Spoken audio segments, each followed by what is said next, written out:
Democratic candidates all across the country, but according to folks on both sides of the aisle, one person in particular had a really awful week, and that was none other than Hillary Clinton. Take a look. Hillary Clinton and Bill Clinton have been all over the place. They're trying to make it out as if they're somehow better for Democrats. Well, in Kentucky, they were soundly rejected. Bill Clinton, that's actually a good question. And Hillary Clinton, the cavalry's coming in. Well, the cavalry got beat. Is this a Clinton defeat? My loser from last night in the 16 context, Hillary Clinton. Yeah. I can't tell you, spell this out exactly, but here's the thing. Yeah. The party's now in disarray. Mrs. Clinton went to Arkansas and she went to Kentucky on behalf of Democrats who lost. What's that tell us about Hillary being inevitable in 16? Well, I don't think she's that. It just tells you that she's not inevitable. I think she's very beatable. I really do. Here now with reaction, Fox News contributor, former Alaska Governor Sarah Palin. Governor, good to see you.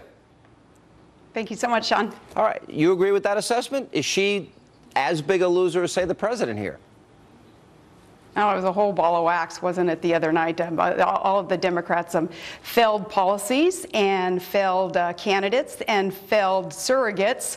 Well, that was just really made manifest by the American people when we all said no to that and to stop that. And Hillary, of course, was a part of that. Of course, though, the left, Sean, will buck up and they will do all that they can to protect Hillary and try to change the narrative, as you already heard, I'm sure, try to make it sound like, well, she was the winner in all of this, that she had chosen the right ones and the right policies to support. Obviously, the facts don't support that, but they will support her anyway and prop her up because they participate in this phony and failed war on women. So to compensate for what it is that they accuse the Republicans of engaging in, they make an extra effort to coddle women and to make them feel that they can't independently and with their own capabilities rise to the top, that government and politicians and others have to do things for them. They will do things for Hillary to continue to prop her up. One of the big issues in almost every Senate race was the percent of the time that individual senator, Mary Landrieu or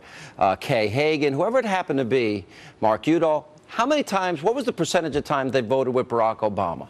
So I would imagine that Hillary, if she wants to run for president, will try and distance herself from Barack Obama. Having served with him 4 years, never spoken out publicly against his policies, can she do that successfully?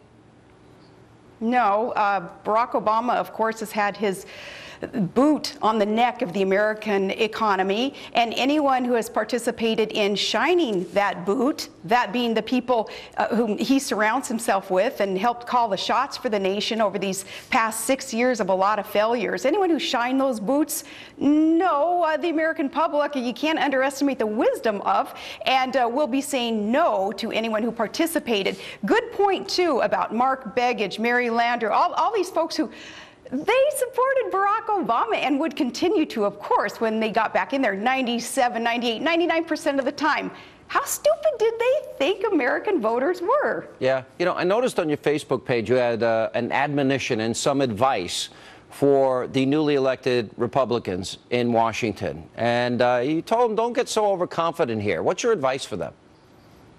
That the mandate that was sent with these newly elected incumbents and challengers in some cases, what they've been given is to get to Washington, D.C. and stop Barack Obama, and you better give us our freedom. And don't get overconfident, GOP, thinking that you can go back to status quo and expect victory in 2016. It's kind of like once bitten, twice shy with so many of us in just common sense conservatives around this country who follow the Constitution. We're saying you try that again, and 2016 will not go well for us. So no, that's my warning is you get there, you stop Barack Obama and his fundamental transformation of America and secure our freedom, and you play hardball.